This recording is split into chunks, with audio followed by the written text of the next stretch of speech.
तो आप संगीत सोम जैसे नेता गद्दार बता रहे हैं, ये किस तरह के बयान? संगीत सोम ने तो हमें भी गद्दार बताया। तो इन का कोई नाम लेने की जरूरत है? संगीत सोम वगैरह जिन लोगों का आप नाम ले रहे हो, इनकी हैसियत ये नहीं कि कहीं धोखे से हो गए हैं, ग्राम प्रधान भी नहीं हो सकते। एमएलए की तो बात छोड़िए। तो भड़क रहे हैं राम गोपाल यादव, भड़क रहे हैं बीजेपी के फायर ब्रांड नेता पर, उन नेता पर जो अक्सर विवादों में रहते हैं, वो नेता जिनका नाम नए साल की शुरुआत में ही सियासी भूचाल ले आया। नाम संगीत सोम, जिनको भयंकर सुना गए सपा के दिग्गज नेता राम गोपाल यादव। राम गोपाल यादव इतना भड़के कि शब्दों की मर्यादा भी तार तार हो गई, निकल गई गाली।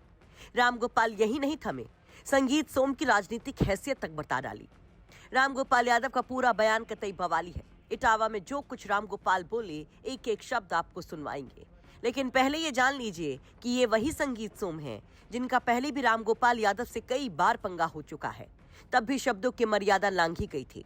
तब संगीत सोम ने राम गोपाल को दौड़ा दौड़ा कर पीटने तक की बात कह डाली थी। मामला पिछले साल अप्रैल में वक्फ संशोधन बिल के शोर के वक्त का है। उस वक्त राम गोपाल यादव के वक्फ बोर्ड को लेकर आंदोलन के ऐलान पर संगीत सोम मारपीट की बात तक पर आ गए थे, सपाइयों को गद्दार बता गए थे। अब साल जाते जाते संगीत सोम शाहरुख खान को गद्दार बोले। आपने अभी देखा होगा कि देश में बैठे हुए गद्दार जिन्हें देश ने यहां तक पहुंचाया, देश के लिए उन्होंने आज तक कुछ किया हो तो बताओ। शाहरुख खान जैसे गद्दार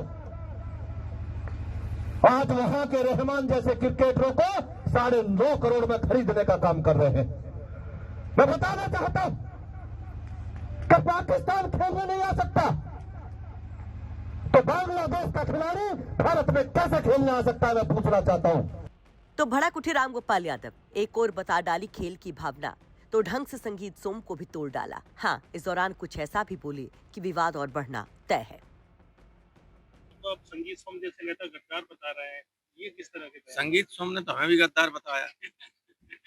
तो इन का कोई नाम लेने की जरूरत है? संगीत सोम वगैरह समाजवादी पार्टी के जिला अध्यक्ष ने प्रिया चौधरी कल उन पे हमला भी किया गया, वो कैंडल मार्च निकाल रहे हैं मुजफ्फरनगर में। अच्छा, बीजेपी केवल कोई एजेंडा नहीं है, सिर्फ हिंदू मुस्लिम करने का एजेंडा, और कुछ है ही नहीं। विकास के कामों से इनका कोई वास्ता नहीं। अपराध सब यही करा रहे हैं बीजेपी के लोग, महिलाओं पर, कमजोर वर्ग के लोगों पर, अल्पसंख्यकों पर, किसानों पर, छात्रों पर, टीचर्स पर कोई वर्ग नहीं बचा है जिसके साथ बीजेपी उत्तर प्रदेश में अन्याय कर रही है। तो अब इनके पास कोई बचे ही नहीं मुद्दा सिवा कम्युनल करने के। तो ये कब तक चलेगा? ये मुद्दा भी खत्म हो जाएगा, जैसे राम मंदिर का खत्म हो गया कि नहीं हो गया खत्म? बड़ा बनवाया था मंदिर, ये करेंगे वो करेंगे, अयोध्या नहीं हरा दिया। तो ये नकली मुद्दे ज्यादा चलते नहीं है, बार बार कुछ न कुछ। और जिन लोगों का आप नाम ले रहे हो, इनकी हैसियत ये नहीं कि कहीं धोखे से हो गए हैं, ग्राम प्रधान भी नहीं हो सकते। एमएलए की तो बात छोड़िए। राम गोपाल यादव कह रहे हैं कि संगीत सोम की हैसियत ग्राम प्रधान बनने की भी नहीं है। दरअसल संगीत सोम 2017 में तो मेरठ की सरधना सीट से विधायक बने थे, लेकिन 2022 में वो मेरठ की सरधना सीट से चुनाव हार जाते हैं, जिसे एक बड़ा सेटबैक बीजेपी और खुद संगीत सोम के लिए माना जाता है, क्योंकि लगातार संगीत सोम की पॉलिटिक्स हिंदू पॉलिटिक्स पर चलती है। लगातार वो विवादित बयान देते रहते हैं। तो अब मौका मिला है राम गोपाल यादव को फिर से बीजेपी को भी समझाने का। संगीत सोम के बहाने राम गोपाल यादव बीजेपी को भी जमकर आड़े हाथों लेते हैं। कहते कि बीजेपी के पास दरअसल कोई एजेंडा ही नहीं है, केवल हिंदू मुस्लिम का एजेंडा है, विकास के मुद्दे से कोई वास्ता नहीं है।